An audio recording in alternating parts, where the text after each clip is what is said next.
Rasulullah sebagai suri tauladan yang baik yang patut kita contohi dalam kehidupan kita sehari-hari. Bapak Ibu yang dimuliakan Allah Subhanahu wa taala, alhamdulillah saya bersama dengan tim dari Kanwil Kemenang Aceh tadi pagi mendarat di Kota Semelu dalam rangka kami mengadakan pelatihan ilmu faraid atau ilmu waris. Jadi bicara tentang masalah warisan ini kadang-kadang kita menganggap ini adalah masalah yang tabu. Bicara tentang masalah warisan ini kadang-kadang orang menganggap ini masalah yang sensitif karena bermasalah harta. Tetapi jemaah yang dimuliakan oleh Allah Subhanahu wa taala, sebenarnya kita bicara tentang masalah faraid atau waris ini, kita membicarakan tentang sebuah hukum yang sangat detail yang Allah sebutkan di dalam Al-Quran.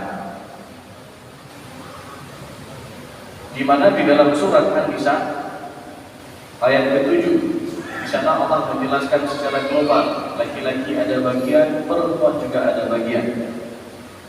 Sedikit atau banyak nasiban mafruḍah, bagian yang telah Allah tetapkan. Kemudian dalam surat An-Nisa ayat ke-11 di sana Allah menjelaskan tentang porsi masing-masing ahli waris, termasuk di sana ada hak anak-anak yang ditinggalkan oleh almarhum. Jadi kalau seorang meninggal dunia meninggalkan anak perempuan semata wayang tunggal, maka dia dapat bagian nisfu atau setengah atau 50% daripada harta peninggalan orang tuanya. Oh, kalau misalkan anak perempuannya 2 orang ke atas dan tidak ada anak laki-laki, misalkan seorang meninggal dunia meninggalkan 3 orang anak perempuan saja, maka bagian mereka adalah as-sulutani 2/3 atau 66% dibagi untuk jumlah berapa orang anak perempuan.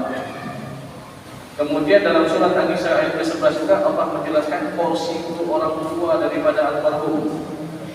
Kalau seorang meninggal dunia masih hidup ayahnya, masih hidup ibunya, maka di sana juga ada hak untuk kedua orang tuanya masing-masing dapat bagian 1/6 hingga dalam walad kalau almarhum yang meninggal dunia ini ada keturunan. Oh, lalu kalau almarhum yang meninggal ini tidak ada keturunan ataupun dia belum menikah, tapi dia meninggal dunia dan masih hidup kedua orang tuanya, maka untuk ibu dapat bagian 1/3. Jadi jemaah yang dimuliakan Allah Subhanahu wa taala, bagian-bagian ini detail sekali Allah sebutkan dalam Al-Quran.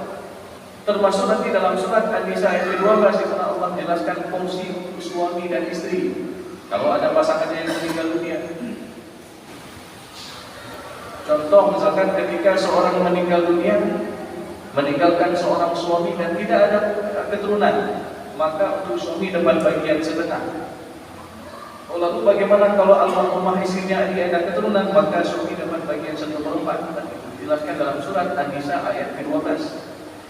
Sebaliknya kalau misalkan suami meninggal dunia meninggalkan istri, maka istri dapat bagian 1/4 jikalau almarhum ini tidak ada keturunan.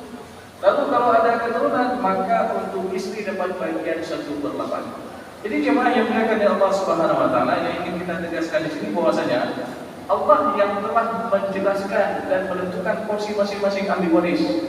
Ada yang dapat bagian 1/2, 1/3, 1/4, 1/8, 1/6, dan 2/3. Jadi bagian-bagian itu semua bukan ditentukan oleh para ulama.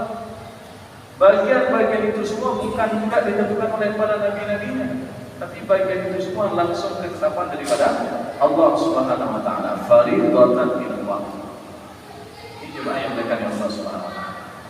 Kemudian yang kedua, kalau kita lihat tentang keutamaan daripada ilmu ini, Rasulullah SAW dalam hadisnya menjelaskan apa?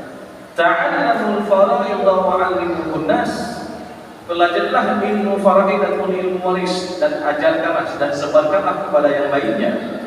Fa innaha nisful 'ilm. Sesungguhnya mempelajari ilmu faraid atau ilmu waris ini sama dengan kita belajar setengah daripada ilmu. Apa makna mempelajari ilmu faraid ataupun ilmu waris ini sama dengan setengah daripada ilmu? Para ulama hadis menjelaskan bahwasanya makna nisful ilm di sini adalah